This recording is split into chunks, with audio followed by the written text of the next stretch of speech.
What's happening, homie? Peace, peace. The People's Network presents the Warrior Report on a Wednesday evening, 7:30 p.m. Central Standard Time was the time we were supposed to start, but black people always late, so what's good? It's your boy, the world-class smartass. I'm in the building with my homies. I got my crew here. We got the whole family here tonight for a very special edition of the Warrior Report. Yes. Internal affairs. Like I said before, I'm the world-class smartass. My man here doing it this evening. We're going to get it right and make it tight. If I got to get up to make some adjustments, please forgive it is a technical pursuit. Once again, my YouTube feed's a little fuzzy. I don't really understand what's the deal with that, but I'll figure it out as we go along. In the meantime and in between time, I got my co-host with me as usual. What's going on, man? Brother, talk to teach, listen to learn, your truth transfer engineer. We all here together, man, on the report. Getting healthy, wealthy, wise, free, happy, and full of joy. Peace, peace, peace. It's the black woman's lover, the black man's brother, our children's leader, the hood healer, your holistic health and wellness coach. Come on in, y'all. Holla at us. Yes, sir. All right. Talk about it. We're going to internal affairs today, right? Internal affairs. Right. So just it falls in line with the whole health and wellness thing, right? A lot of us like to make sure we got the outside of the cup clean. We spend a lot of time on the outside of the cup, but sometimes we don't concentrate on the inside. So, right. So yeah, we're gonna focus on that a little bit today with the internal affairs, y'all. Hey, you know what? We have discussed ad nauseum the side effect of the Trump presidency, the side effect of the Trump regime, the poster boy for racism. The movement for racism and racial inequities and racial hatred. We thought that one of the effects of Trump's presidency would be black people getting themselves together, right?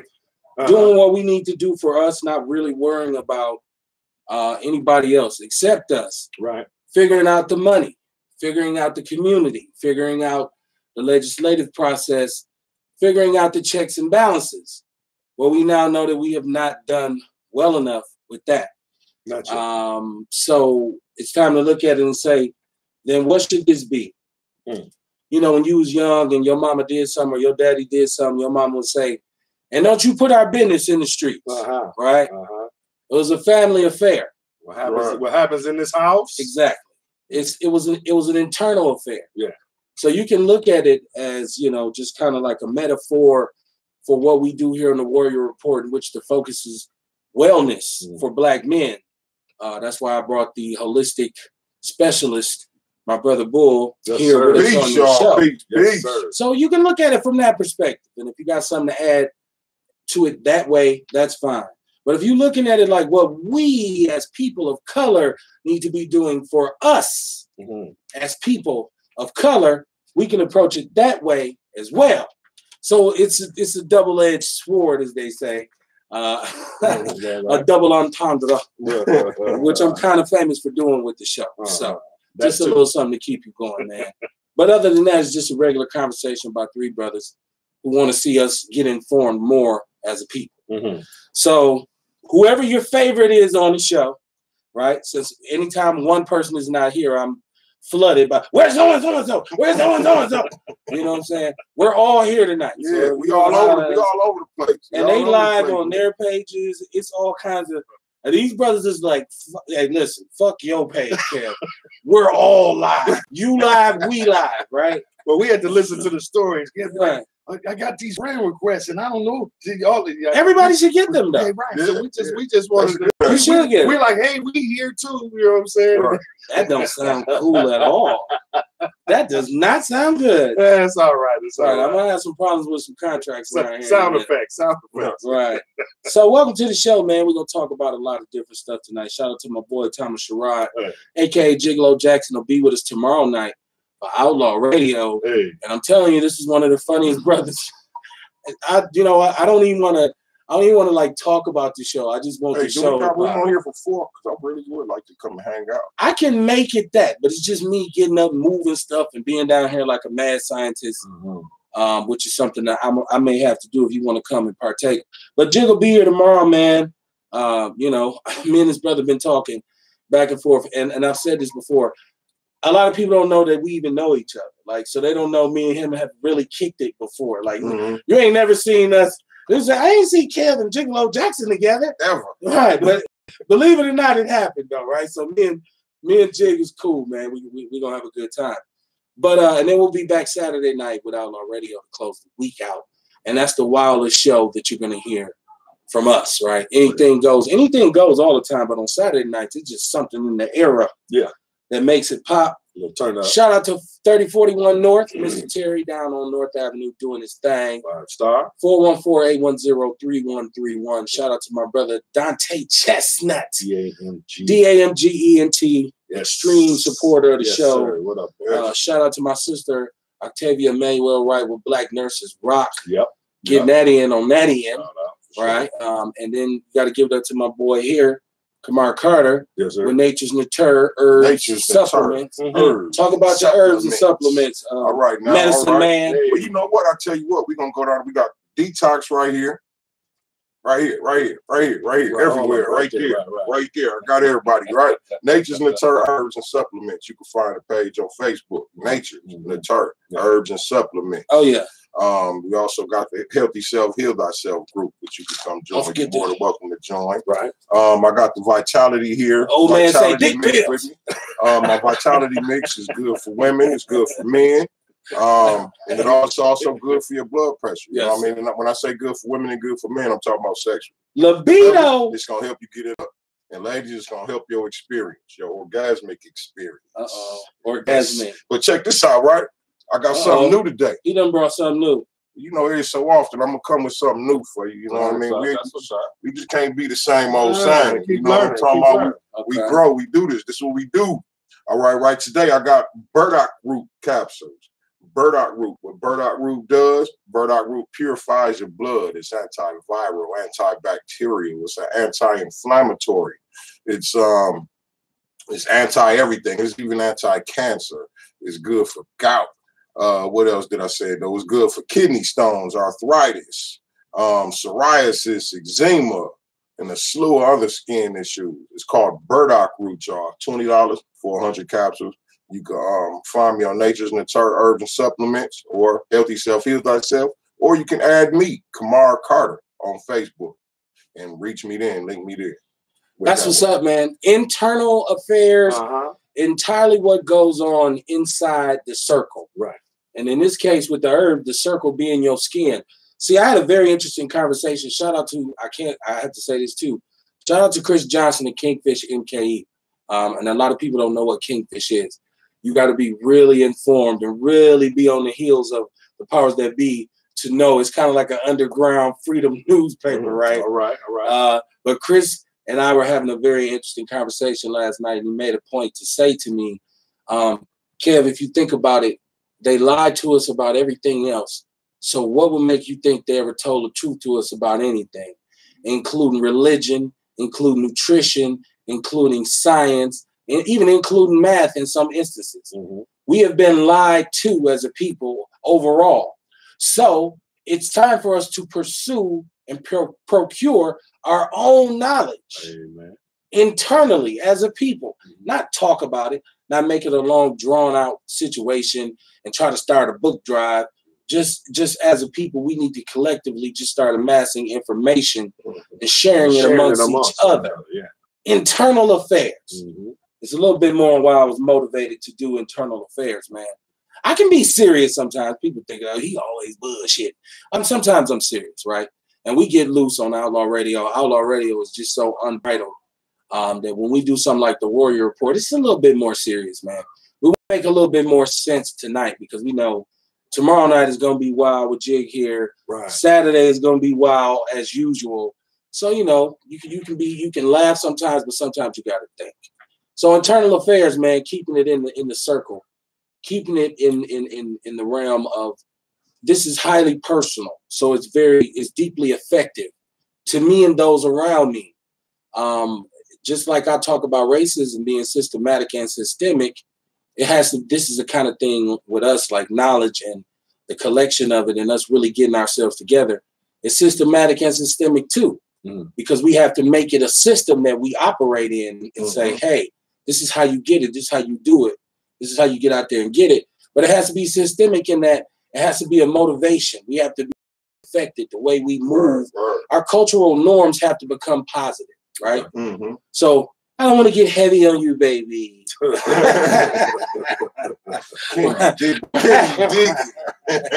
Somebody gonna call me and say, when I first heard you, I wanted to touch you. I want to be your mother, your father, your brother, your uncle. No, I'm cool with just hosting the show tonight, right? I'll pimp on my off day. But no, man, it's time to fire up the knowledge and get high off the revolution, man. I got my brothers here. What you think about this internal affairs now? Oh yeah, you know what I'm saying? I could dig it, man. Like now that I really get the concept of where we coming from, yeah, I could dig it, man. And just like you said, internal affairs, it has stuff to do with has things to do okay, together, collectively. We already know the rules and guidelines of how we should act, you know what I'm saying, as a race of people with each other. You know what I mean? This is an eternal affair that we need to work out together. You dig what I'm saying? Something that we need to talk about that can't nobody else get in because this is something that we have to deal with. Our internal affairs need to be addressed. You talk about the health, you know what I'm saying? The health, this is another internal affair that we need to get together as a collective, you know what I'm saying? Because our race here in America is the worst in the country. I mean, in the world, you know what I'm saying? So this is another internal affair. It's all kind of internal affairs. We got, you know what I'm saying? We got internal affairs going on within our bodies. You know what I'm saying? Like, look at how we kick it. Like, it's hard to get us to go to the doctor. It's hard to get us to talk about what's going on in our mind, the pressures that we dealing with every day. You know what I'm saying? It's hard. First of all, we ain't got nobody to talk to, and that's something we need to change. To be able to confide in each other, you know, we need to be able to sit down, or at least, or maybe even find some time we can collectively get down on the Warrior Report. All the fellas, you know what I'm saying, and start chiming in. Chime in, talk about what's going on. You know what I'm saying? We could deal with these issues. I'm sure y'all probably don't want to deal with more personal stuff, but you know what I'm saying? A lot of this shit we can get off on our chest, just like this. Sometimes you're just asking for a friend, right? That's it. That's it. You know what I mean? Internal affairs. Man, y'all better forget all that. He talking about them tell your personal business. Talk about it. I want to know. Goddamn it. I got issues. See, that's what I'm saying. Use a different name. Shit, own up to your shit. Like I say, how you gonna get your car fixed if you won't admit something wrong with it? You go outside every day and turn the key and the car won't start, and you keep saying it's cool, it's straight. No, motherfucker, something's wrong with the car. You need to call a mechanic. Something wrong with something wrong. Something wrong with something wrong. There's been too much hiding and too much repressed. See, one thing about it is, as a people collectively, and I'm going outside the body again because that's kind of like what I do. My brother goes inside the body. Jason goes above the body because he's always on another realm, on another level. The macro, not the micro. An elevated, a self-elevated way of thinking, right? I give myself that. A little credit with a little elbow, right? I take it. So my thing is this. If we're talking about like internal affairs and we're talking about us getting ourselves together, we have to admit the shit that's wrong with us. You got to reveal the right. You got to reveal. You got to say, like, it's easy to blame white people for what we do, but we need to say that some of the shit we do is on us. Yeah, it is. Like, because I think once you do that, then you'll figure out what to blame on the white man. I know the part he plays, but at the same time, I know the part I play, and I can admit it, right? So as long as I can admit it, I'll be okay because then I'm working on healing it. Like, I knew when I was left of the line, I knew what was wrong with me. I could say, man, I'm tripping. It's this, it's that, it's this, it's him. I need to change all that. Had I not been able to think that way, there wouldn't have been a transition. Yeah. A lot of the time we trick ourselves into not thinking correctly. Right. You know what I'm saying? You know damn well your little son can't read, and he's 12. You won't admit that shit. Yeah, you know what I'm saying? Address it. Right. So when he ends up illiterate, it's your fault. It's your fault. And he's gonna be living with you until he's 50. Because you wouldn't as a parent say, little dog man, I gotta get this dude some help. Or I do it, I teach him. You don't got time, you at work. Right. You leave him, read this book. You come home, you read it. No, I'm whooping your ass. I told you I can't read. What the hell do read it? Come on, man. Right. So it's those kinds of things. It's in our community. If we're looking at our kids and they're doing something right? There's some behaviors that our young people engage in, especially the mob mentality. You catch them when they're deep. And it ain't nothing I didn't participate in, so I'm not coming at it from that angle, but I'm saying I was wrong when I did it. This is wrong when you do it. Right? So whatever circumstances come that, we want to go after the Arab. Hell yeah, we want to go after the Arab. We was ready to whoop his ass anyways. A pack of cigarettes is $12. He was mad as shit, right? But if your kid go in that Arab store and go to bugging out, and the Arab go, I don't like my heart, and come back from behind with a bat, he's wrong, but he ain't totally wrong. He's wrong, but he didn't start it. Well, it doesn't take a bat. That's what you're saying, right? Well, it doesn't take a bat to regulate that. You don't know because you don't know what they got. Exactly. You know what I mean? Kids be strapped. That's where I was going. That's where I was going. Yes. You can't blame somebody for how they react to your bullshit. Right, exactly. So we're often mad at the problem and not the root of the problem. Is my point. Yeah, we mad at the effect and not the cause. Right. We ain't mad at the cause. I say that all the time. And I'm gonna tell you, usually we all have a part to play in everything. So God damn right. Goddamn niggas weren't innocent. No. I think that. Shit, you done set the militant one off. No, just because I want to ask, can you be blamed for what you don't know? Right? Can you when you couldn't tie your shoes? You could go to prison for what you don't know. Okay, especially at 17. But just because it's a law don't make it right. Okay, check this out. The law of gravity. If I don't know the law of gravity works, will it work? Yes, it's still gonna work. Still happen. My question is not does the law work or not. My question is, can you be blamed for what you don't know before you learn it? So what we have is a system. So we have a system that's been miseducating us and diseducating us, and that's our fault. Explain that to me. Well, as far as that, no, that's not our fault because we're talking about the system. I'm talking about something happens to you. Yeah, I mean, I think we have something to do with everything. But we just talked earlier about he mentioned that the brother said they've been lying to us, right? They lied to us about everything. And my granddaddy used to tell me, from the mouth of a liar, even the truth is in question, right? So again, at some point when we realize we're dealing with a liar, we have to go back and re-ask all of those questions. But are we to blame for being lied to in the first place? At this point, I think we are because it's well out. It's out here. Information is out here. Good point. It's been so long that you shouldn't still be. You know we've been dealing with a snake all this time. How long has that information been out here? The internet is not that old. You see what I'm saying? So even our grandfathers didn't have this information, and so you can't say 400 years of build up, and then we should have it right in 25 years. I disagree. Well, we should be closer to right than we are, bro. Again.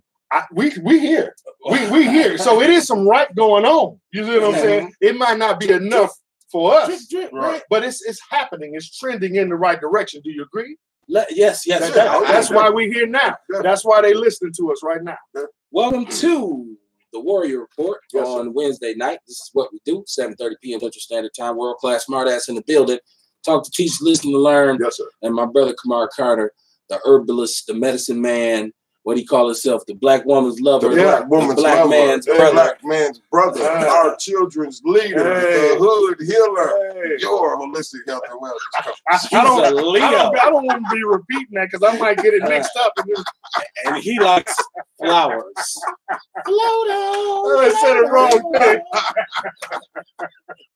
Hey, that brother got a romantic name. Hey, that's what's up. The rose petal layer. The silk sheet bear. Oh man, well, hey, y'all let us know what y'all think at any given time about anything. Black, my brother. Hey, I'm talking about silk sheets. I meant to say bearer, but you weren't supposed to expose my phone call. Let us know what y'all think, man. If y'all agree with us, it's internal affairs. I don't want to talk in circles. I like to talk in straight lines, but sometimes people get lost and tied up, so I have to come back and untangle the knot. The revolution is nasty. She'll give it up to anybody. You just got to holler at her. That's what I heard. Right? You got to have a little mouthpiece about yourself. That's what I heard. You know, because a closed mouth don't get fed. Believe that. And if you don't know, it's best that you ask somebody that knows. Like if you're lost, the worst thing you could do is not stop and ask somebody.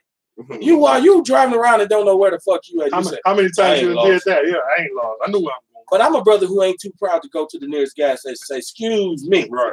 How do you How get the fuck do I get to I-94? Once I get there, I know I'm straight, right? Right. So yeah, man, it's the Warrior Report where we talk about what we should be doing in this country in terms of wellness and really attacking the world from inside out, because more often than not, as Black people, we try to attack everything head on. You know, we feel like, especially the brothers, man, and this is a show for brothers, real, you know, a serious platform for brothers, because on here we can admit that we have to have broad shoulders, and you got to carry the load, man. I'm a hunter-gatherer, right? I'm gonna go out into the wild and I'm gonna kill the meat and bring it home with it over my shoulder and throw it on the counter and say, "Here, woman, you cook." Right? Nope, that ain't how the shit goes now. Now me, I'm gonna go harvest the land. Hey, me, I'm gonna go harvest the land and bring the greens back to the She gonna be like, "Where the damn cow at?" I got greens, baby. I'm tired of eating dandelions. I got greens. You know how sisters is. You better get out there and get some fish or something. Shit. But as Black men, sometimes it's okay not to be okay. Right? Yeah. If you don't feel at ease with the world right now and what's going on as a brother, you should be able to kick back and unwind and say, "Hey man, this ain't okay." Right? And I gotta figure out what the fuck is going on, because I'm right now, my mind is all over the place. My mind is like that with the Stolies and the high-speed chases here in Milwaukee. Just last night. Now here's the one that's even crazy. High-speed chase on Capitol. Cats hit it in the car, two brothers in the car, whatever, they running. They end up hitting a parked car. The parked car hit two kids, right? And then the other police was so gung-ho in getting to the scene that they hit another cop. Right. The police pulled up and hit a cop.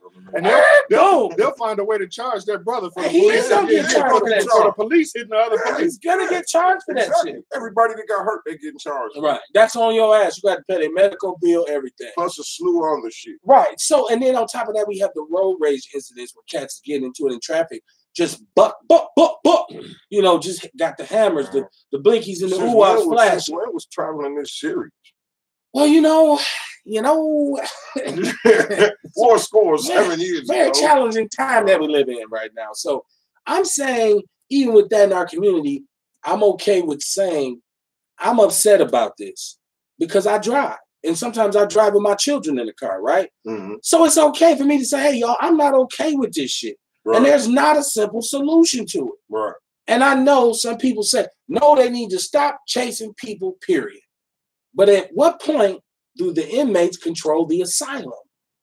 If you're going to say, let them go, I think there should be a more strategic plan in, hey, let's cut them off here, let's cut them off there, not chase them, but roadblock. But even that is you see when they threw the spike strip down, people felt so bad for the dude in the car, like, oh, there's no way he lived.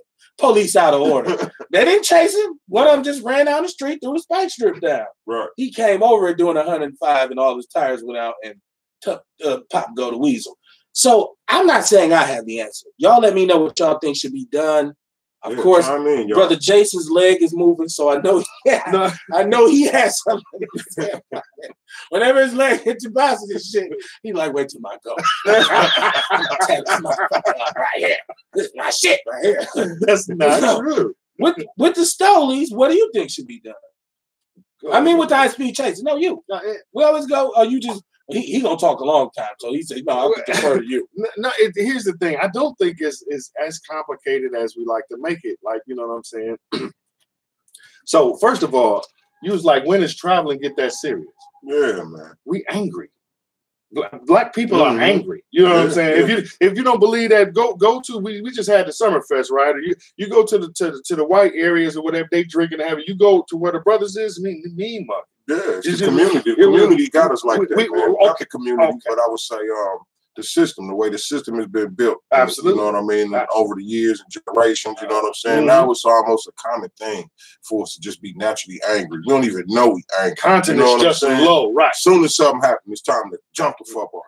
And you don't think that we get up in the morning and we go on our Facebook page and first thing we see is a cop, accosting some brother or choking some dude, you know what I'm saying? Or this cop that then killed somebody, then got away and got off, and then this orange ass fool in the White House got some dumb shit to to tweet. Like we angry. Yeah, You see what I'm saying? Yeah. So I think we got into some kind of subconscious infatuation with death, man. The way shit is looking already. Well, that's being pumped to us, right? It's death in our music. The execs don't let a song get made about killing Jews or killing gays, but you can turn it on all day long and hear a nigga talking about killing a nigga. We angry. Right. There is a cause and effect, and we keep addressing the effect. We never address the cause. Why we angry? Like, you know what I'm saying? I don't think there's so many stolies out there if brothers got jobs. You see what I'm saying? Right, if brothers got mortgages, you know what I'm saying? If we taking care of our families, you see what I'm saying? This is a effect of the cause, right? This is a effect of the bullshit that they. You see what the whole we selling drugs, we driving illegally. Half of us ain't got driver's license. Like some of this shit can be addressed on a level before it gets to be urgent. If that make any sense. Yeah, it should. So it's not as quite as super complicated as they would like for us to believe. So what do you suggest we do about it? With all that said, solution. They hand you the pen, say, write the legislation. Solution-based radio. We can take care of 80% of the problems in our neighborhoods by getting rid of the wealth disparity, getting rid of poverty in our areas, getting rid of the redlining, how they keep us in these areas with not enough resources, not enough healthy foods. So those are things to address. Again, I don't think we have as many stolies. I don't think we have as much crime, murder. If cats got families to take care of, mortgages to pay, right. You know what I'm saying, car notes and shit. You see what I'm saying? Now let me tell you this though. I do agree with you on that because there was a point in time. Black people in Milwaukee had the highest standard of living in the country. We saw it. So I do agree with you on that. Yes, sir. But understand this too.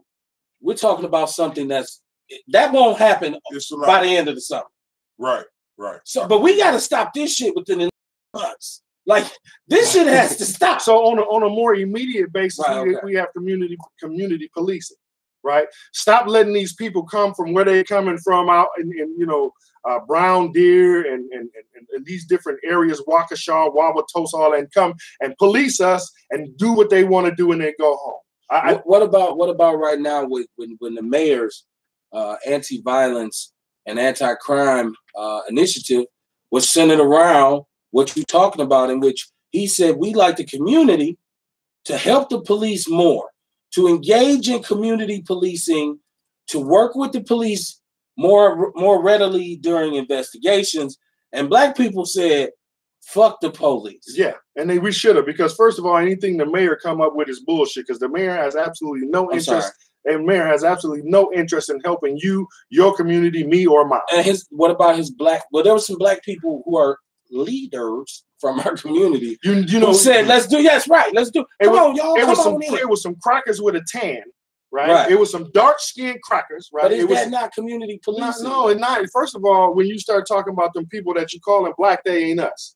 Okay, because they not. Y'all been in office. We seen what y'all do for us. Y'all do a shitty job for us, shit on us, and then give yourself a raise. So we see where you at. So then once again, you said community policing is the answer. And when I say community policing, I'm not talking like the mayor, as I did say one of them. I'm not talking about the mayor. Help the police. Come on and squeal on your brothers and cooperate. No, that's not what I'm talking about. I'm talking about have the police officers that police that community live in that community. And short term, you think that would stop the high speed chase? I think that would lessen. I think that would put a significant dent in the numbers. Absolutely. Okay. What you think, bro? Well, I wanna go back a little bit. Shout out to Keith Terry. I see you, man. I want to go back to what we was talking about, the financial structure. We need to work on that, right? I mean, we can, but then at the same time, look at how we spend our money now. You know what I mean? So I think at the same time, we have to work on this mental issue as far as like how to deal with money, how to have money. You know what I'm saying? Financial literacy. Exactly. You know what I'm saying? So we need to build that also as far as the financial wealth. Put it in schools. Community. Yeah, you know what I'm saying? We need to start talking about how do you save money? What percentage of your income should you be saving? Or what percentage of your income should you be investing? Or you know what I'm saying? Stocks, bonds. You know what I'm saying? Exactly. Absolutely. Instead of when the next J's come out, the next J's come out next month. We got to make sure we're there to get them. That's what's up. Okay. You know what I'm saying? Yes, So and I'm just saying, Jay's, just to throw that out there. I know that's what's up. Because you know what I'm saying? Money on all type of shit. Right. So as long as we spending our money on all type of shit, you know what I'm saying, we will forever be financially enslaved. Okay, so and that's them dictating to us what's important. Exactly. They tell us J's is important. Watching these commercials. Yes, sir. And all that Yes, stuff. sir. well, Yes, once again, we talk about solution-based radio. Absolutely. So I still, because the pressure is on the politicians right now, we need an answer for the high-speed chases. With short term, I think everything we've covered on here is something that could be a solution, but it's something that's going to take until next year. This solution won't happen in a couple months. How long? I think we can forget about How that. long did it get him to get that trolley through? How long did it get him to get that trolley through? It was actually a 2-year campaign. No. From the not the campaign, from the time when he started pushing that shit through, Well, it was having them 2 late night years. meetings, 2 years. Yeah, because you had it's tax incremental funds. We talking about So young you don't brothers do that. spinning You don't cars. just do that. Like No. But I'm just saying. So when you talk about moving some money and then they give us that, well, it takes a long time. When they want to get shit done, they get shit done. I'm talking, but you said we're gonna leave them out of it. We're gonna you just said let's leave the mayor and them out of it. No. So I'm saying right now, Okay. other than beating the shit out of our kids at home and threatening them, saying if I catch your ass in a stolen car, I'm gonna break your fucking neck. Other than that, we have no hopes of ending this before the end of the year. Right, it won't. This will go all the way into early next year. So obviously we got time to work on it. And you know, like it's like those are like two different things. You talk about the Stolies and these young brothers. Like, you know, we got to figure out how to get through to them. You know what I'm saying? To get them to stop. You know what I'm and then it's like, you know, we spoke on like how long it would take for the mayor to do how he did the train and all that. I think those are two different things. Because it's like, you know, he got a means of convincing people to do this, convincing a group of people. You know what I mean? And really for us, it's hard because we was just talking about all the situations. We got to get become financial literate. We got to do this. We got to do that for these young brothers can have another option. Well, you know what I'm saying? So it's going to be hard to get them to stop doing what they're just doing. in regards to the train, just in regards to the trolley, right? To be transparent with the conversation, the trolley funding, regardless of what most people will tell you, it didn't come like Mayor Bear didn't go to the bank and write a check. Yeah, it was a while. It took a while. But because it's tax incremental funds. So it's a loan versus the property tax levy. Now, that's no excuse for anything. I'm just saying that for people who say they don't know what the fuck they talking about. So I just wanted to say this. As far as the processes, right? We live in a country that's supposed to be about checks and balances. My question is, if they came to me and said, I mean, you know, Kevin, what should we do today to stop this problem? My thing will be strategic roadblocks. I think that's something you can do in the short term to say, we need to have special squads that are placed throughout the city. And those squads are equipped with roadblocks. More policing has never ever helped us. It's not more policing. It's taking the police you got. Hey, Jay felt that. No, it's not. The answer is to send more crackers in our community to beat up. No. Once again, I didn't say add more police. I said take the police that you have, equip certain cars with roadblock technology. Therefore, when I take off going this way, all I got to do is say to the radio, they headed this way. Who's in that area that's a crash car? I am. Set up a roadblock. Pretty soon you have these dudes boxing in. There's no way to run.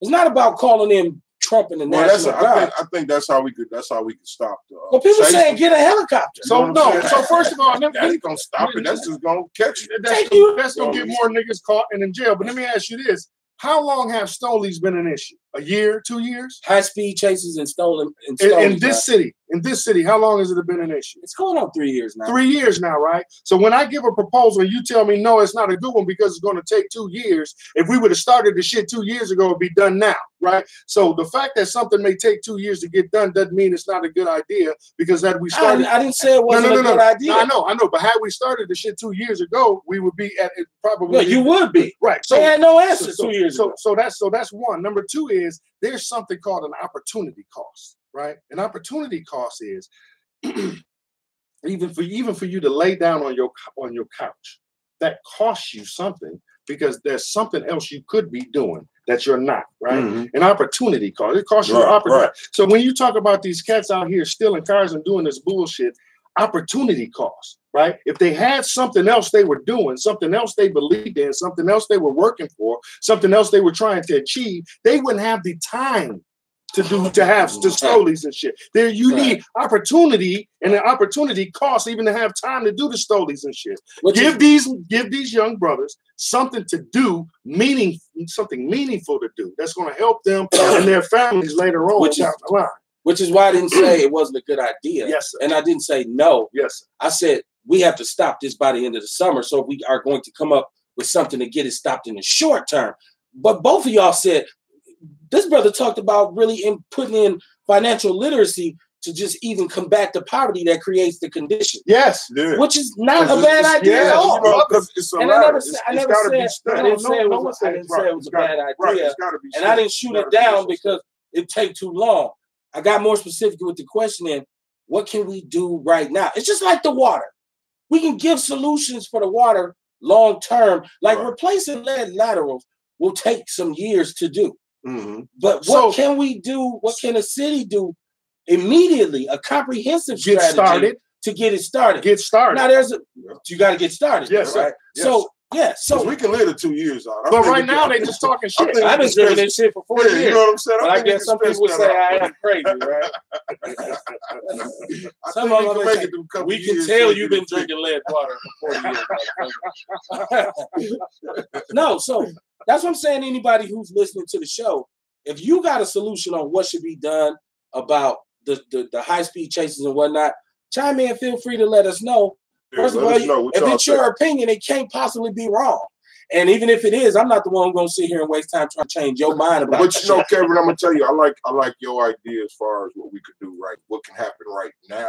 You know what I mean? And see what you said, like as far as getting cars equipped for that, for roadblocks and stuff like that. That can help with the police chases. So that could minimize the damage. You know what I'm saying? That could minimize more deaths. Box them in a little bit more. Yeah, you know what I mean? Now, if you wanna threaten your own life with this bullshit, fine. I think I can bust through it. But we can minimize everybody else. You know what I'm saying? I'm more worried about the collateral damage, right? Exactly. So now, after police is out there killing more niggas than stolies. So why you want to invite the police into our neighborhoods? They killing more niggas than stolies. Well, we can use the police from the community, like you said. Well, yeah. So we ain't necessarily going against what you're saying. We're just building on it. I'm thinking of the police as it is now. Once again, it doesn't take bringing more cops in. It takes better equipping the cops that are there. So, like I said, I'm not going to bring 1,000 new cops. I'm going to take 30 of the cops that's in this area, and I'm going to say, we're going to equip your cars with this technology. If you ever in the car and you sitting there and you're a crash car, and I just made that up, you know that's your job to block off certain, and we'll go, because see, Flynn, he policed the city with logistics and data forever. A lot of people don't know that. What he did was he concentrated the police on statistically where the most crime was. You know what they did in that area? They went somewhere else and did crime. So as a result, you had a concentration of cops here and the shit was happening over here. So we've been using data for a long time. So why not use some data in terms of the way this, where's the highest occurrence of these happening at? Oh, okay. Well, let's look at what's the percentage. What's the percentage of a main street? Like you look at Capitol, it's been so many on Capitol. Oh, man. So it should be strategically cops placed in that area that are crash cars that say, Capitol blocked off there. Right there on 60th in particular. Hampton, too. Hampton is the Indy fucking 500. Right. What street we on? Hampton. Fuck it. Right? Man, so, once again, you get past all the damn construction. It gets complicated. This ain't just rush hour either. You know what I mean? This is all day. This all day long. I go to work at 6:30 in the morning, 6 o'clock in the morning. I mean, now we got the grown folks flying up and down. Yeah, because they asked us to be late. You know what I'm saying? Yeah. You know what I mean? And look, anybody with Illinois plates on y'all automatically on order. Right, yeah. You know what I mean? You know, they crazy. Y'all already driving way above the speed. To anybody from Illinois or Chicago, not just Illinois, to their credit, they have to drive on the Dan Ryan. And if you ever drove on the Dan Ryan, you know you got to be a special kind of you got to be a ride. Speed, toll. And bitches speed. up On around. the damn ride, it ain't no toll. It's straight 100. to- I know what you're talking about. You doing 90 on the loop. Somebody, boom, you like, what? Man, I'm Where trying the to tell you. police at? They behind you, like, speed up, nigga. Hey, to me, it looked like a traffic jam. To them, it's normal. Nah, Yeah, Chicago. choop, choop, choop, choop, choop, choop. I'm good. Always been a different beast traffic-wise in Chicago. Right. But, you know, if you think you've come up with a solution, let me know, because I watch the news. I get frustrated with seeing it over and over because, like I said, man, innocent people are the ones getting hurt, man. And then even in some cases, the brothers who's in the cars, like, you know, he in the back seat and he think he just going along for the ride. He don't know this is his last ride, right? Mhm. And he might not even be all the way in. He's just trying to be down. And he ends up getting murked in the back of the car. Yeah, So, man. And Pick you your know, friends. Pick your friends. hey, you know, just last, what was that? Was that the day before yesterday, right? I did my other podcast.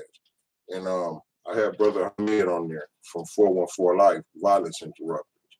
And we was talking about all that shit, man. You know what I mean? Talking about how these brothers is losing. You know, let me tell you, first of all, Brother Hamid did 27 years out of his life in prison. Right? Right. Now this is 3 different bits in his life. He was 27. He didn't do 27 straight, but you know, we was talking about how brothers lose their life in the midst of a decision or just a few minutes. You know what I mean? These brothers jumping in these stories.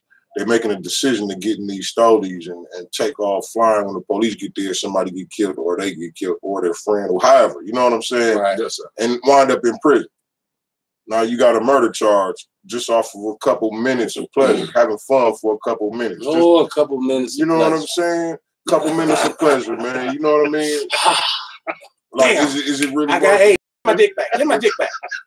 But like I say, man, you know, brothers is losing their lives, man, over just a couple, Right. just over a decision or a couple minutes, Yeah, man. no the doubt. rest of your life can be gone, man. You brothers need to think about that. And thinking, critical thinking, being rational. See, once again, I go back to something's wrong, whether it's the water, whether it's the poverty, It's all whether all it's that. the school It's all system. that. Yeah. Something's All that. wrong with our young people. All that. Well, Okay. you know what? Something else that's wrong with our young people is the old people. Something's Because- wrong with our old people. I'm saying because a lot of this stuff we blame on the young people. Yeah, and it's Let me our fault. The young people aren't programming the radio stations. The young Mhm. people don't own the record labels. Right. They're not signing the talent. The young people are you know. There's some are- older folks in place Listen, somewhere that These- set that these- shit up. come on, man. So we Right. can't blame everything on the young people because let me tell you, what did we leave them? And when I say we, I just mean our generation, the generation before them. We left some bullshit. We left them dead. And you know, and that's what I was gonna say too. You know I'm what not I gonna mean? blame I think- everything on them, but I some of blame- this shit is on them. I blame Some a of this lot shit it. is on them. I put a lot of it on our generation. I do Our too. generation of men.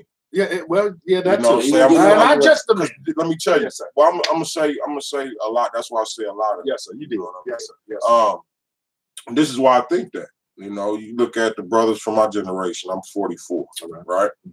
Now, around that time, back in the day, back in the 90s, you know what I'm saying? A lot of us was going to prison, in and out of prison. So we wasn't in these kids' lives to teach them like the men was in our lives when we was growing up. You know what I mean? So we made a lot of fucked up decisions that fucked our lives up and ultimately got passed down to the next generation. You know what I'm saying? Mhm. So a lot of this shit I blame on us. You know what I mean? A lot of the mothers, they had to do the shit single-handedly because we was gone. You know what I mean? And it's hard for a woman. I mean, my mother raised a man, but I'm gonna tell you, it's damn hard. You know what I'm saying? It's real hard for a woman to raise a man, you know, because there was a lot of things that I learned growing up that a man should have taught me, but I had to bump my head my damn self and learn. You know what I'm saying? Yes, sir. And luckily I was smart enough to take hold of that shit and keep it moving. Right. Yes, sir. So my question is this, and I don't mean to cut you off if you're going to speak, but when you talk about I'm always finna speak. this is true. Right. But when you're talking, when you talking my when you- what I'm saying, what? when you talk about us not being there for our kids, right? Right. That was orchestrated. Right? Yeah, exactly. You see what I'm saying? Exactly. When you talk about the sisters having to do this, that, and another, Mhm. they purposely took men out of the house. You see what Yeah. I'm saying? So when that's what I'm saying, some of this shit is not our fault. They did some of this shit to us. They put crack in our lives. You see what I'm saying? Mhm. They gave us a disadvantage. So while I agree with you, there's all of Yeah, us it's always at some that point other, or it's another, always but that other they part right they there. get some blame. These Yeah. wicked devils get some blame, man. and I don't think anybody would ever even leave them out. No, But one thing I don't want, damn sure not gonna leave one them thing out. I don't want to hear from a lot of these brothers who committing some of these heinous acts, in particular, like the brother who shot in the car and killed the little, what was she, 3 years old? Yeah. I No don't, excuse for that. I don't want to hear him say shit to me about what no white man did. I concur. I no longer give a fuck. I This agree. is on you. Yes, sir. Take your time and whatever they do to you in there. So, but also say this, while everything is not their fault, yes, the game is rigged, of course. Trumped up charges in a kangaroo court. Come on. You got something to do with it. Come on. I have never been in a situation where I 100% totally had nothing to do with it at all. Don't mean it didn't. Maybe it was some shit that influenced and kind of guided me, but I sure rode the horse. So, like I said, it's once again admitting something is up, something's amiss with our youngsters. And we collectively can fix it, but we have to have a plan to do so. Now, I have a very long comment by Brother Keith Terry. I'm going to try to read it, right? Go ahead. Yeah, hey, look, I was just trying to read it myself. Go ahead. Not like I can't read, but my vision ain't what it used to be. Yeah, You got a good one. Right, as a person, can't read. Let Jason read. He won't admit something wrong with his eyes. He's blind ass. But it says, we must have a plan and we must create an ask of our elected officials. Example given, when we want every street tight in our community working, we want every trash can on our streets and we want them empty weekly. We want to receive services in our community. We want to see the weeds be extracted from the median so our areas look habitable, habitatable. I'm sorry. Is that how you say habitable? We know. It ain't habitatable. It's habitable. Habitat. Habitable. Very habitable. Right? So I can't read it, it turns out, right? Or it said, why are we paying artificial dream assessments that banks will not lend against? He says, we can ask for a true assessment of our property value so we will get an immediate benefit from living in areas that will never see tourists. Location. Yes, sir. If your locations are the chase track, I would leverage that distraction. We should have low property values, and the real issue is that the amount of the tax that is allocated to policying. We are working to build our community or putting a lipstick on the pig for the DNC and helping MKE look good for the 2020 show. Yeah. I did okay. Yeah. Right? I did okay. Yeah. Without Jason's glasses. I'm glad Brother Terry said that. Yes, sir. And if anybody else has anything to put in, chime in. I'll try to read your shit. I'm gonna mess up on your comment too. So my phone system is coming. Y'all be patient. I got that order out there. But I was going to talk about there being a Democratic debate tonight, and it's 24 candidates, and they're saying this will be the one that kind of whittles the field down, and we start getting closer to who's actually going to be running with who here in the 2020 presidential election. There's news today that Ashanti Hamilton is probably not going to run for mayor. Right. Which I know breaks a lot of y'all heart. And believe it or not, there's a lot of black people in this city who like Ashanti, and they would vote for him. Well, let me tell you, I wanted to not vote for him myself. I was about to say, what? Something in my head said, don't let him get you, Kev. Don't let him get you. But no, once again, we look at these debates, and on a national level, politics is here. But on a local level, for us, especially in a city like Milwaukee that's so disenfranchised Apples and oranges for people of color, we need to be more inclined to get involved in these local elections. For sure. So when Brother Terry says we have to have an ask of elected officials, I totally agree with that. I totally believe that if you come to me asking for my vote, I'm going to say, what's in it for me? What you going to do for me? Right. What do you have a black agenda? Do you have a solution to the high-speed chases? Do you have a financial literacy program that you can implement in schools? All the stuff we just talked about. Tell me where you stand on each one of those issues, and you got my vote, partner. If you don't, kick rocks. But we don't do that. We don't do that. We still say, "Oh, Mayor Bear, can I get a picture?" And then your shirt end up saying "broke-ass nigga," and now you done went viral. And Mayor Barry, like, yeah, we know. We keeping you broke ass nigga. And Mayor Barry got that made him look good. He has the most shit-eating grin on his face on the picture, like he had no idea what that brother what the brother shirt said. Last week, that's what I was saying. I think God damn, I forgot lost my train of thought. Do you remember how long ago was it the dude beat beat Barrett up like he had. That was about that was first term. Oh yeah, that was a while ago. He still. Oh yeah, but that's what it was. I think we got to start grooming our candidates. Yeah, of course. Let me tell you something. What I'm saying? Start well, grooming. I will say this about that before you. And I agree. And this is personal for me. Yes, sir. But it's real. Oh, we can groom candidates, right? You can grab a brother when he ain't nothing, when he ain't nobody, right? The Democratic Party ain't put their hands on him yet, right? You can give him a platform. You can promote him. You can say, hey, to the community, follow this brother.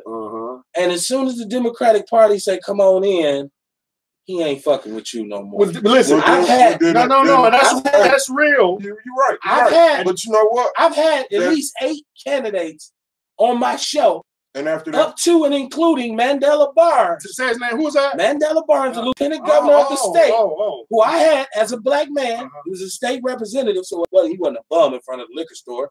But he was running against Lena, and people were upset. And I supported him and said, brother, you young, you in politics, you can support you, right? And we were cool all the way up till he got that money. Until he got the lieutenant governorship. Right. I ain't heard from him since. No. See, after that, and he ain't the only one either. Motherfuckers know who y'all is. Now, if we kicking it to the point where we grooming our own, you know what I'm saying? If we kicking it to the point where we grooming our own, after that term, he'll be jobless because we will all be doing our vote. But you know what I'm saying? We'll make sure he's jobless. But people don't know that. Listen, people don't know. But that's what I'm saying. If we get to that point. You know what I mean? I'm pretty sure that type of stuff. Well, if I can grab hold to the next, if you ain't gonna stick to our agenda, brother. If I may say this, and I think the grooming is a great idea, and I understand what both of y'all are saying, but my question is this: grooming him to be what?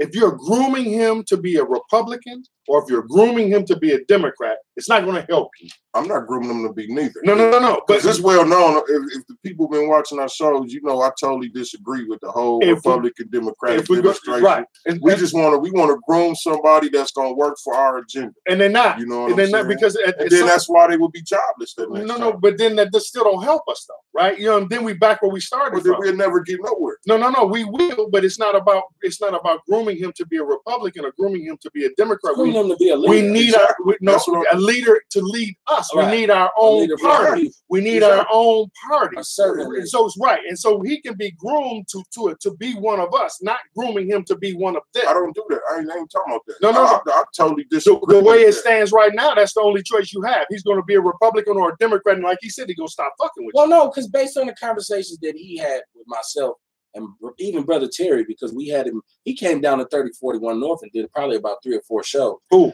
Mandela Barnes. And the conversations that we had weren't partisan. They weren't Republican or Democrat. They were conversations about what needed to be done.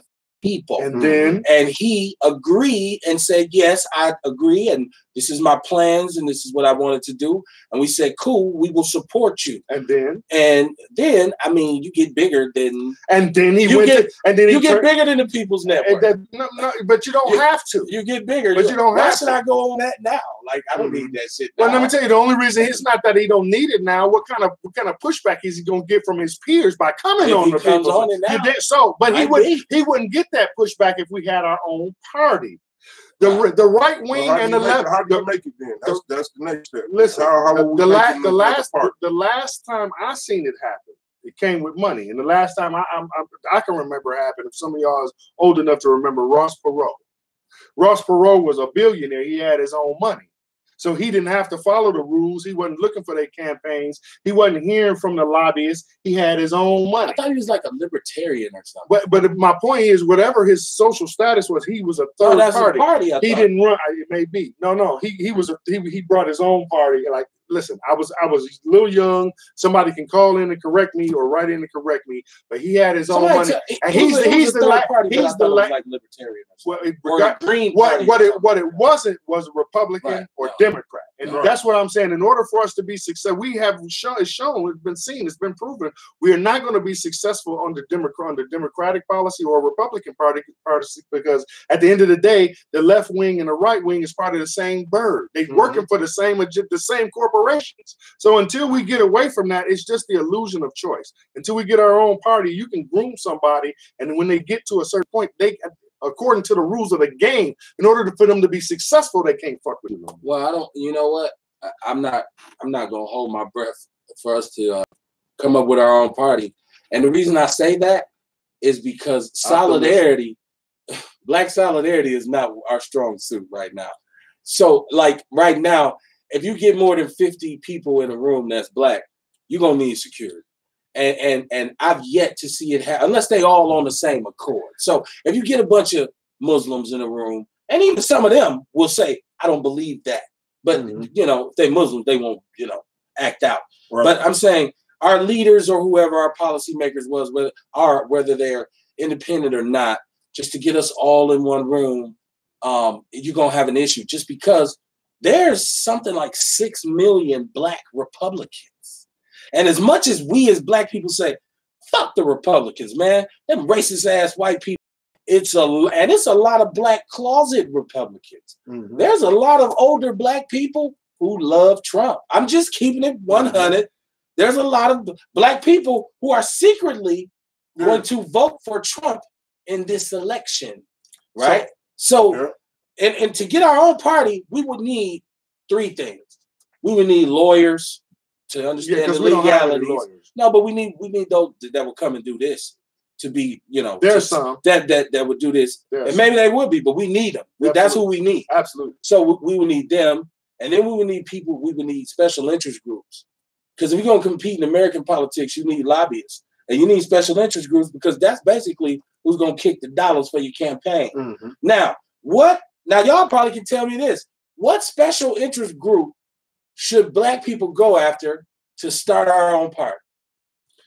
First of all, and that's a good question. Right? Which one? Wait. That's a good question. What special interest group? But let's not act like there is no special interest group that exists. And let's not act like black people don't have money, because we are the biggest buyers of every fucking thing. We are the biggest consumers of everything. So let's not act like we don't have buying power, because we do. And so when don't know how to use it. And so let's not, you know, for me, I'm not with the pessimistic that we can't do it, because what I heard you say was right now. And you're absolutely right. Right now, these are the conditions right now, but they have not always been, and they will not always be. Once again, it's just the way it is with right the now. Understanding that there is a special interest group that will be sympathetic to whatever cause this party has. It's dollar. It ain't sympathetic. They work for money. We got money. They would have the special interest group is going to give us money. Yes, they support the campaign. We ain't giving them shit in order to do. So I'm saying, which is it? Yeah, I'm agreeing with you. Go ahead. Is it fuel? Is it? Obama used LGBTQ. He did. Is it LGBTQ? I think the special interest group would have to be us. Yes. And when you say us, each one of us out here in the community, every one of us, just put up $5.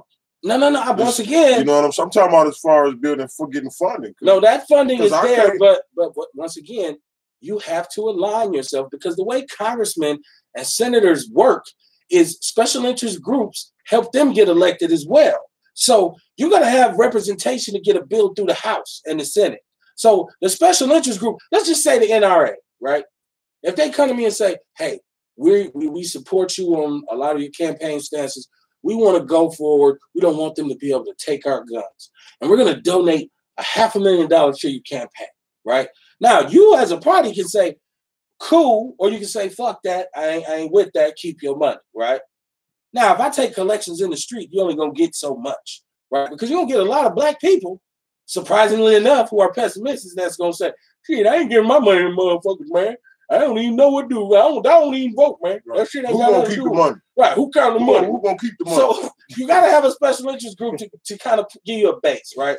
So, and I'm speaking in terms of the way civics works. So if I want to start a political party, I go get a group of lawyers, we legitimize and everything, and I got to go and start talking and saying, hey, the chemical industry, the fuel industry, the farming industry, dairy, big pharma. Like Cory Booker made all these deals with big pharma because he needed that kickback, right? He needed, not for his personal use, but for his campaign.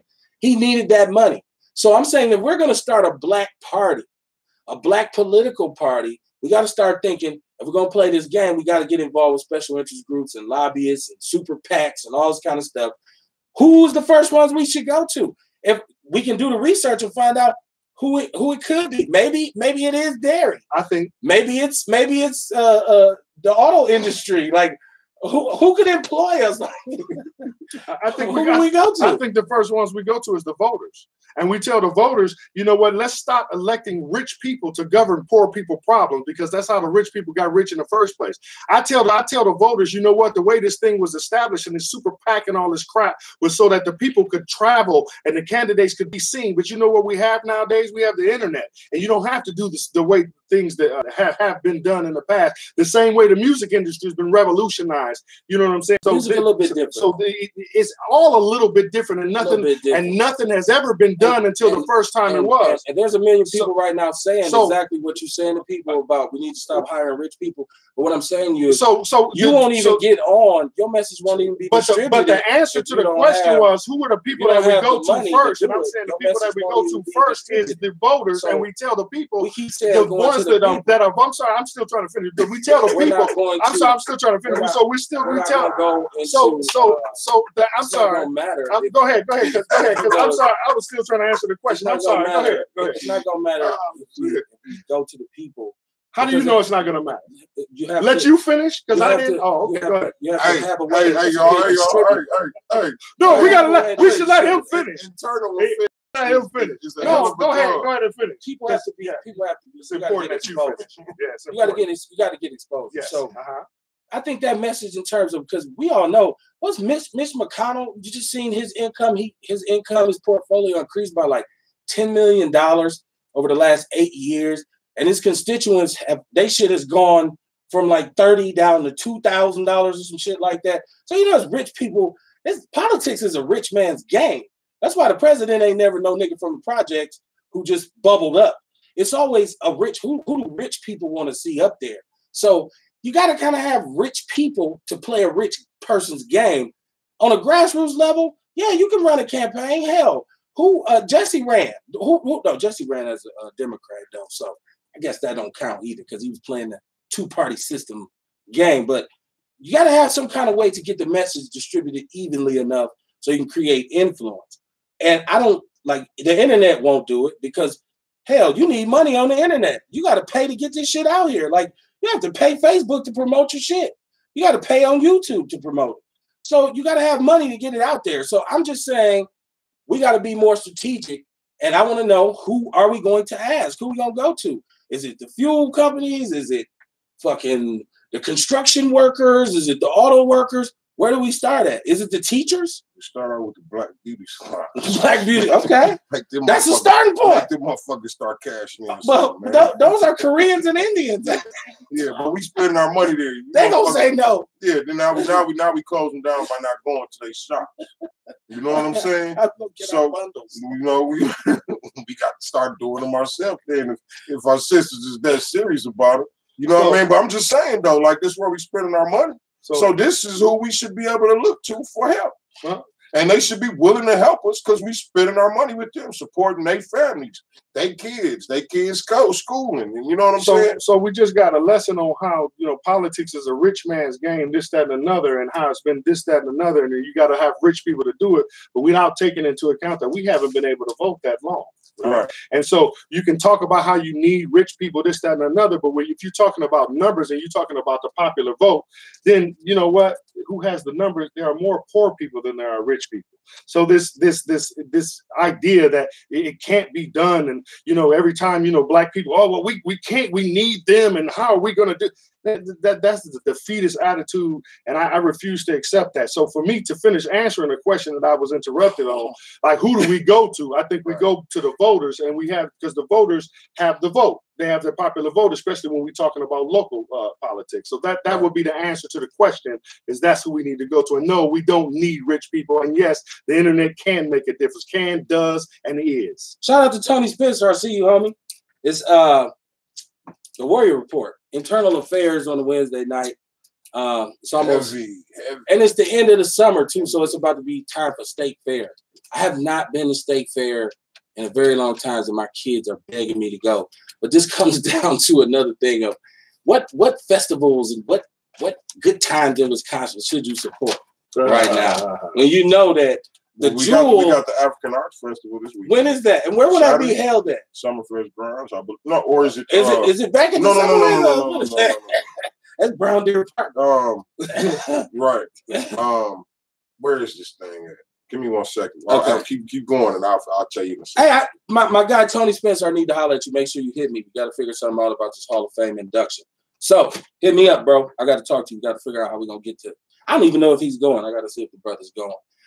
But now last week we had this situation where they were having a meeting about the DNC, and the Panthers stormed the meeting.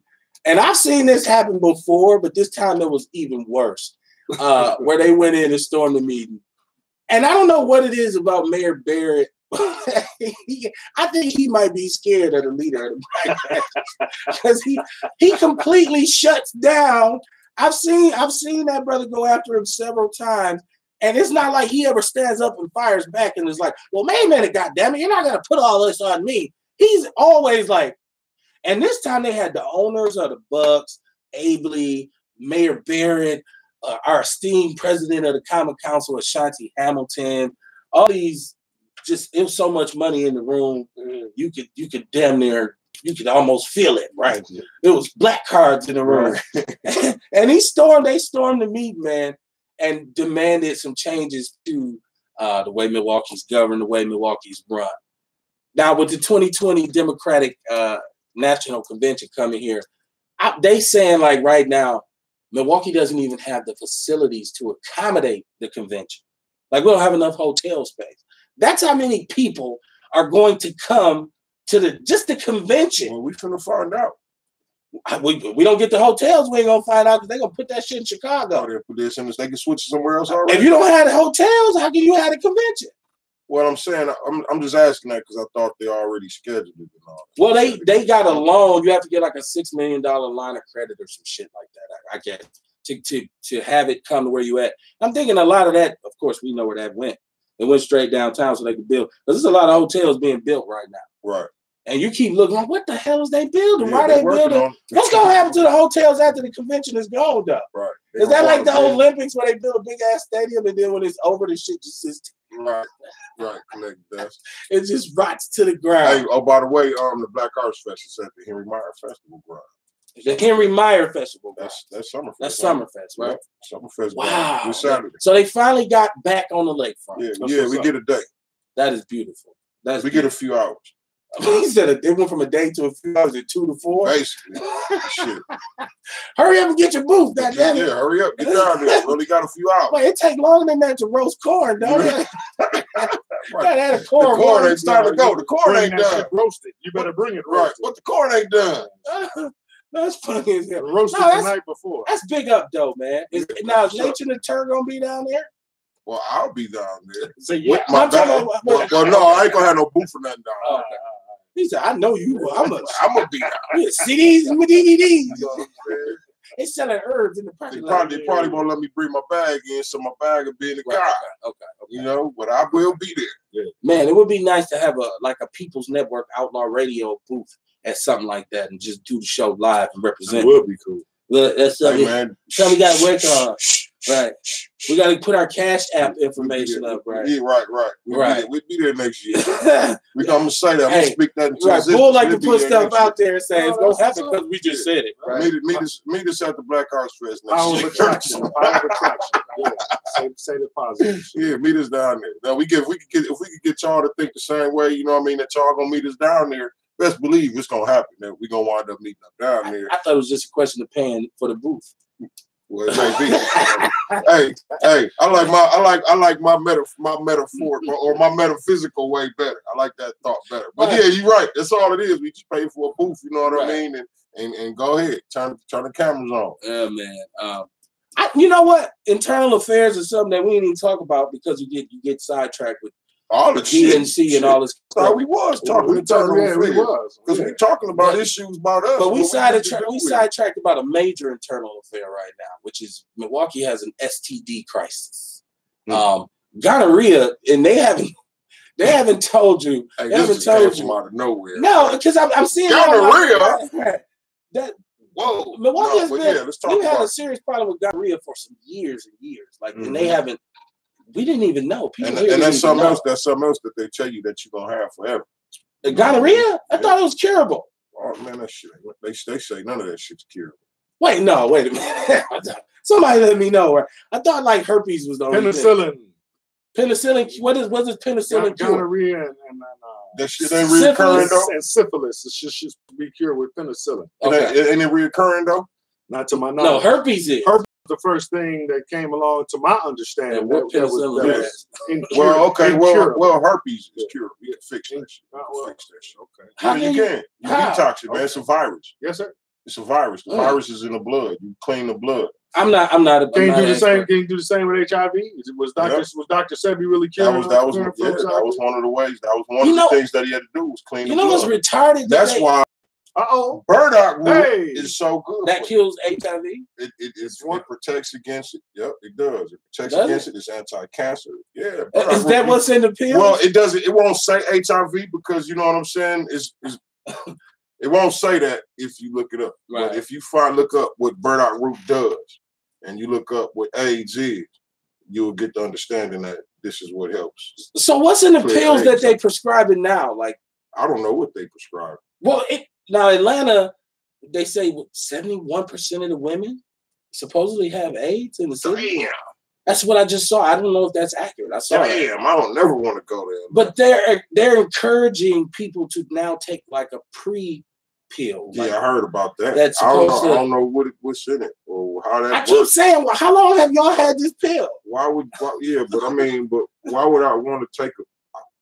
If you're at risk of it. So I'm guessing if you indulge in some kind of, if you're at risk, stop doing what the fuck you doing. Well, if you like putting yourself in that risk again, right. If you putting yourself in that risk, you need to stop doing what you're doing. It's not that easy.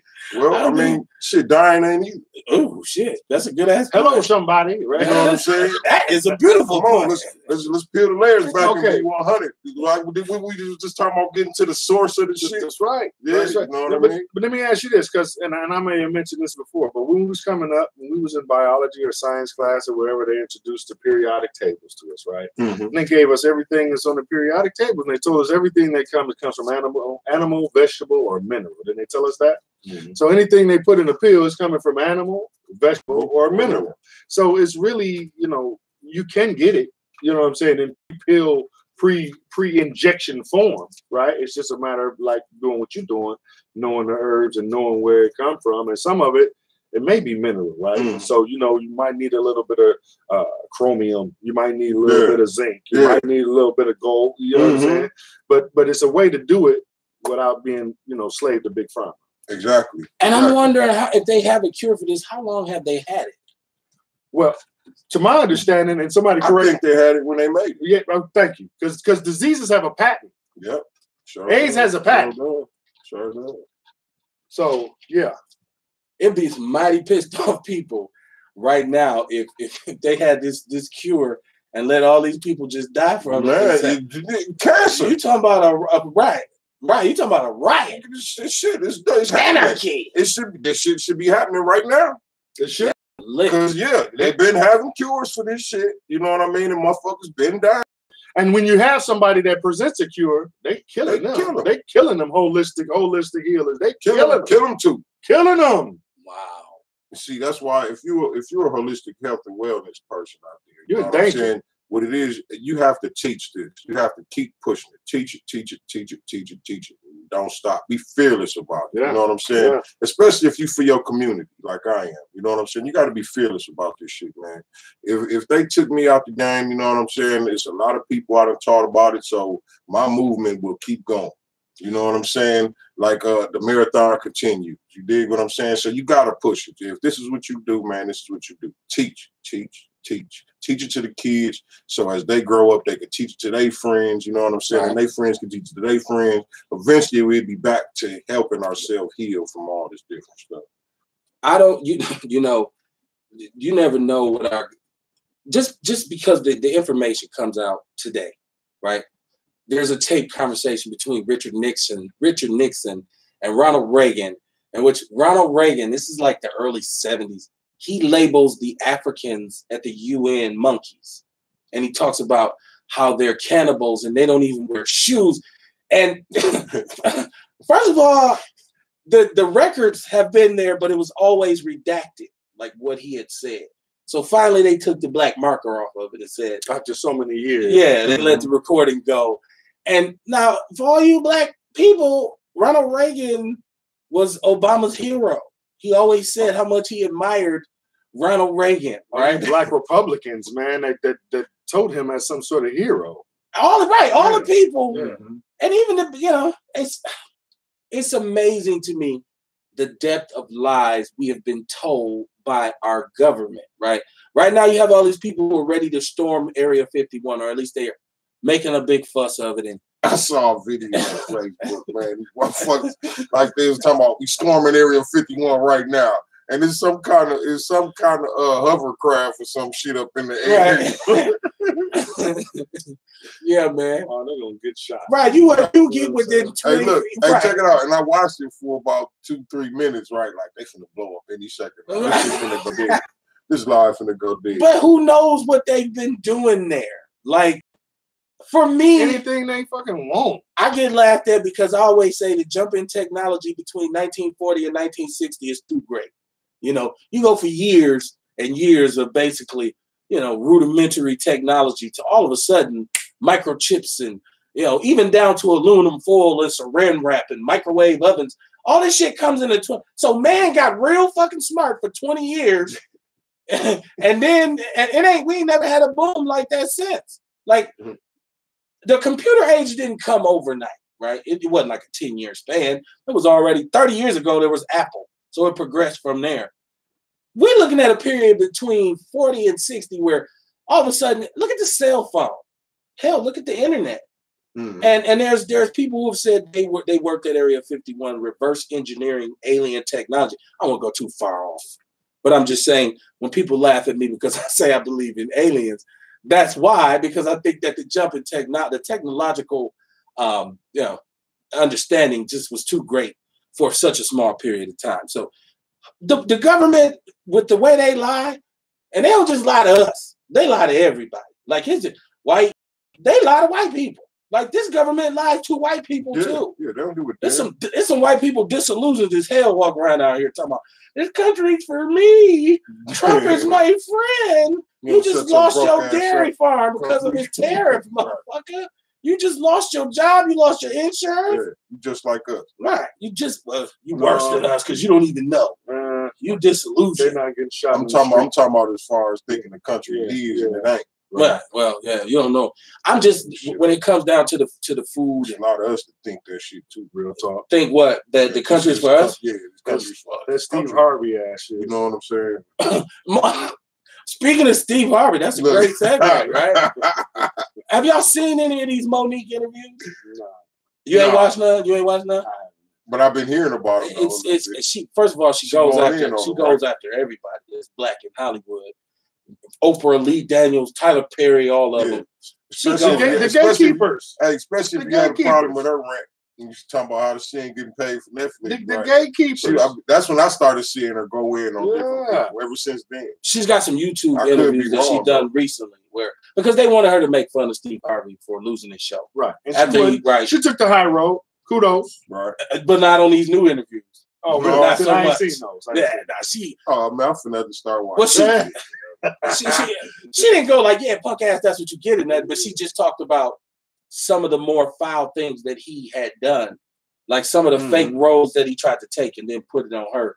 So it's interesting, man, because she said everybody in black Hollywood is cowardly and scary and weak and just exploited to the max. And just like, she's like, that's why they don't like me. I've never seen a bigger group of punk ass men than I've seen black men than in the ones in Hollywood. I said, damn, that's fucked up. So did you? It puts me in the mind of, and it's kind of the dude from ESPN. They got his own show with his dad. He went in on, he went in on ESPN, man. Let me tell you. So watch if you see that dude. I didn't see that.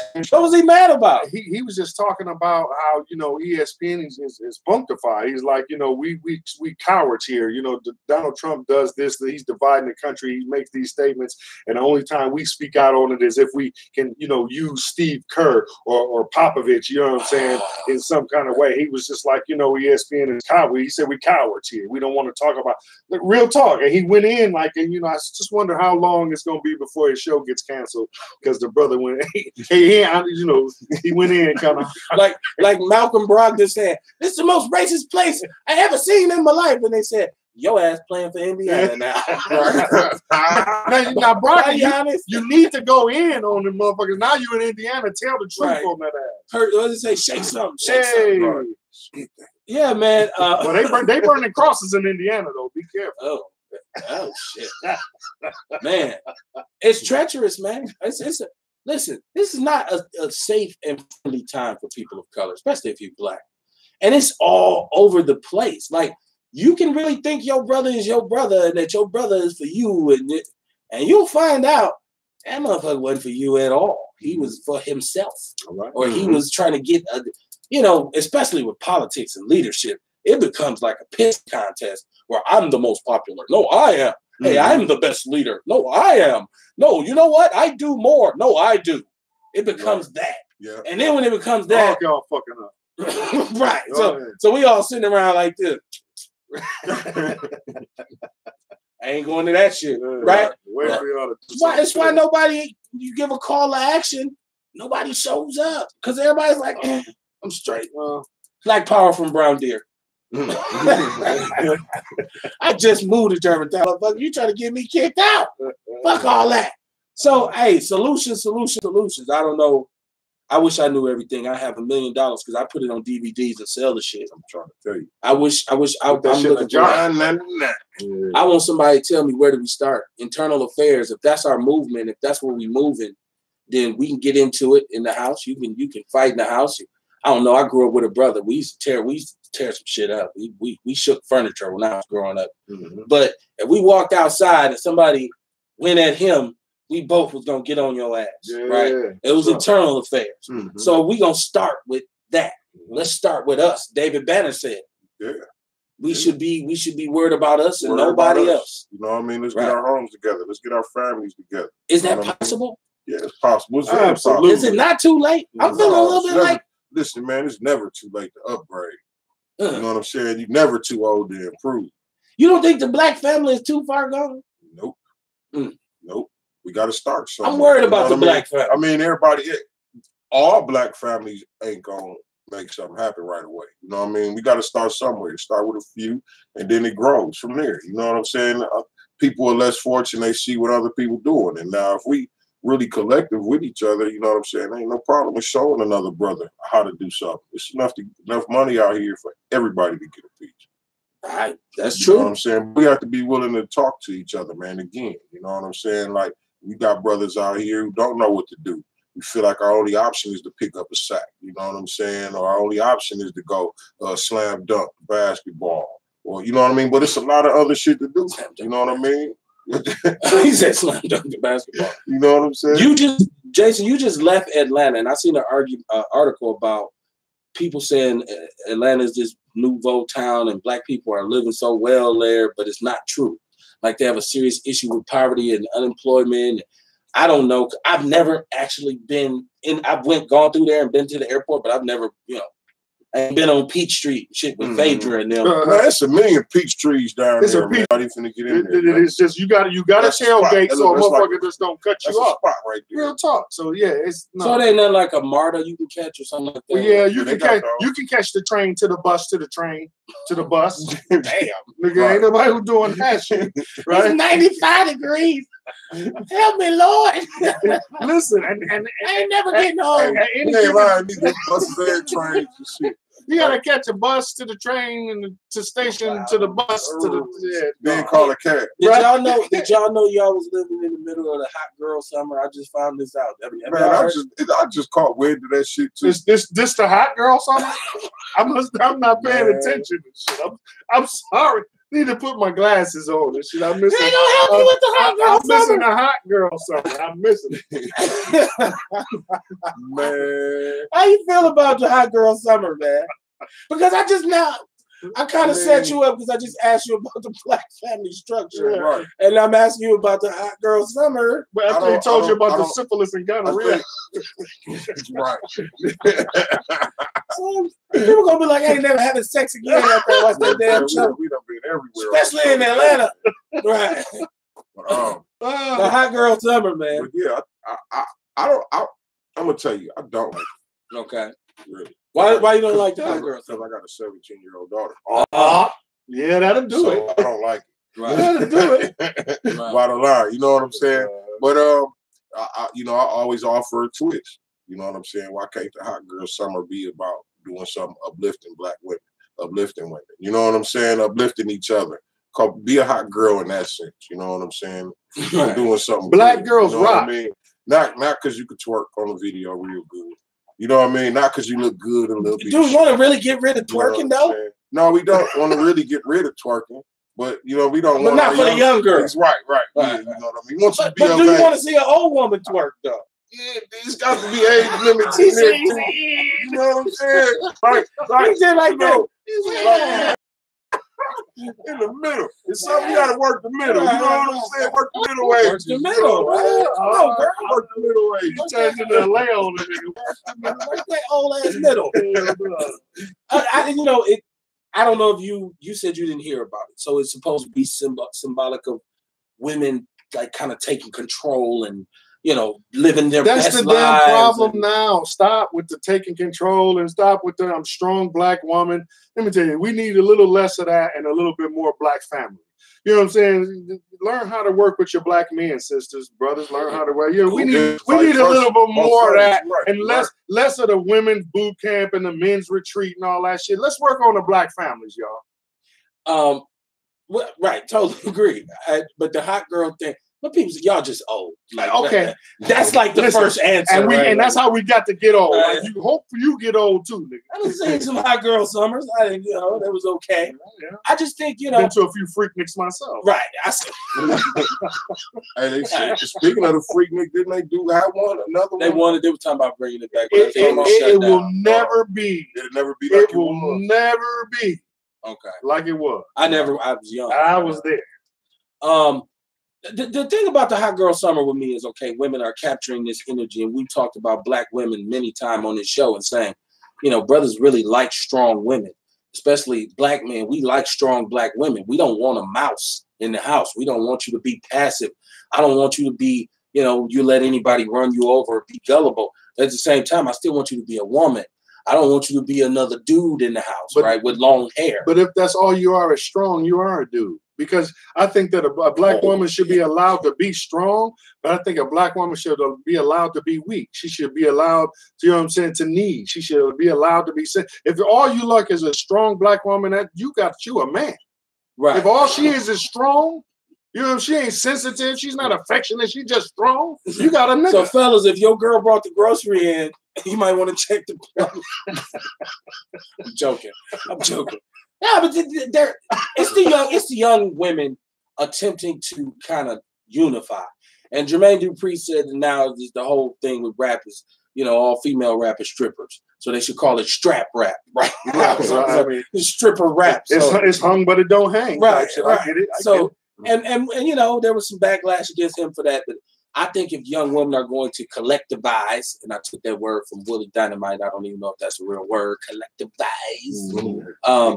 I think there should be some more positive to it. I think that they believe it's positive because they are so you listen to these rappers, the female rappers that are out now, and most of them are talking about, yeah, I'm out here, yeah, I dress this way, but you're going to respect me and you're going to pay me. I'm basically going to use you. I'll give you some, but you're going to buy me new purses, bags, cars, homes. So it's like giving one message and then giving a totally different message. Like, you're going to respect me. But I'm a whore. I'm a liar. Right? I mean, you know what I mean? Yeah, I could dig that. I don't. So this is a conflict of interest, but it's just a stupid rap thing, right? No, it's not. The stupid rap thing is educating a lot of folk children, man. You know what I'm saying? Listen, stop. And when I hear on the radio and these brothers on here hit a very important point tonight that we've talked about before. You listen to V100 over and over, those messages. I don't know. I thought you said it. They won't let you make a song about killing a Jew or a gay person. Not at all. But you got a song where Papa nigga, Papa nigga, Papa nigga, Papa nigga. That's the song. That's the hook. Well, that tells you their agenda. Right. Absolutely. You're right. Exactly. Not only that, but you know what I'm saying? Like those people who you talk about would have a problem with that too, right? Yeah. But we don't. We buying it. You know, we like to hear a motherfucker talking about how you gonna kill us. But then that's how I be hearing it. Like, you talking about killing me. Absolutely. You talking shit, talking about how you got more money than me.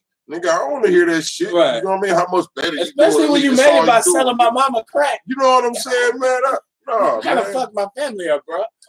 But we used to indulge, but it's hard now. We'll give the artists more trouble about it for making a song than the record label who's really getting paid from it. You know what I mean? And allowing it to be put out there. So yeah, we need to redirect some shit. You know what I'm saying? We quick to blame us, but everything is cause and effect, right? And we got to stop addressing the effect and start looking at what's causing. But really, but could the cause be the rappers? For even making the music in the first place? No, because you know what? It's so why even make the music? Because it's somebody somewhere in some conscious music that's telling you about your history. And that's what I'm saying. But they're not getting signed. They're not getting airplay, right? Okay. So it's not the artist, right? It's the people that's presenting the music on V100, 107 or 98 or whatever the fuck all that shit is. It's them putting the shit out. All I'm saying is, if we don't make the music, they can't put it out. It's all kind of especially when you tell somebody if you make this kind of song you can get paid. Everybody see, now we talking about something else. Dude. No, we talking about the same thing. We're talking about the root of the problem. The root of the problem. If I don't cook the eggs, won't nobody know if they like it. Huh?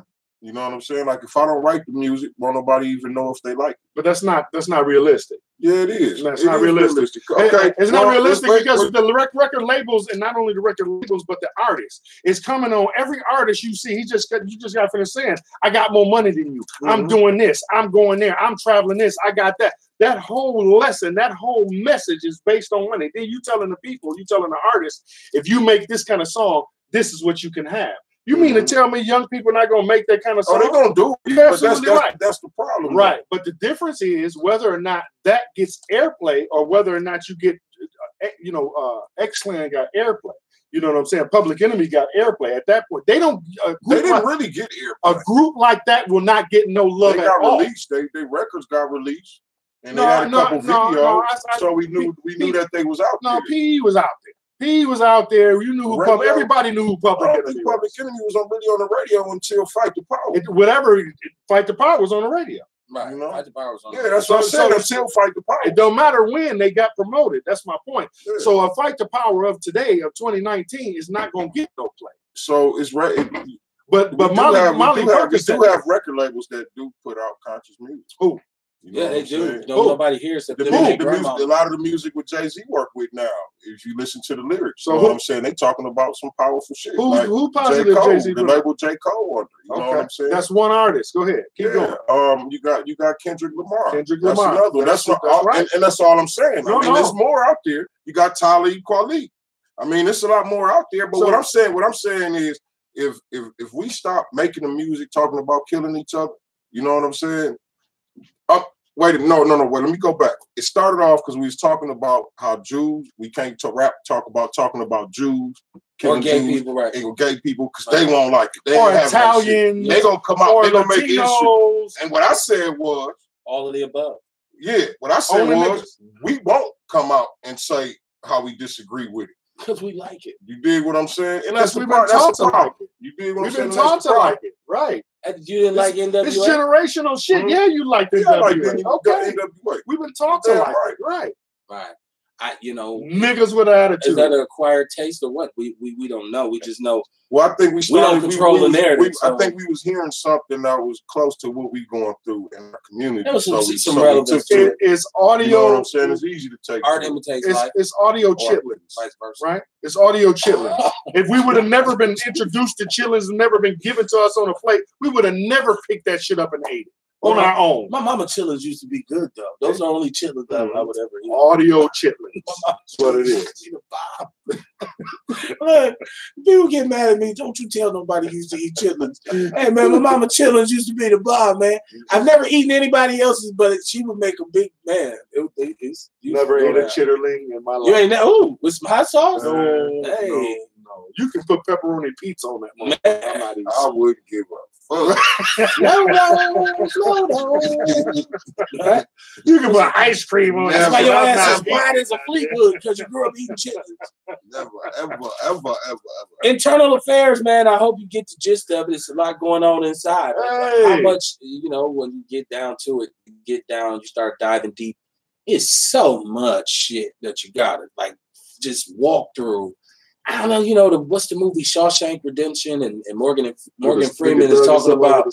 He said he crawled through 200 yards of shit to be free. Man. I always thought that was the most poignant part of the movie, that he was willing to break into the sewage line and literally on his hands and elbows crawl through that shit to get out of jail. And Morgan Freeman said he was Gordy Dufresne, who crawled through 200 miles or yards of shit to get free. I feel like that's where we at in the Black community.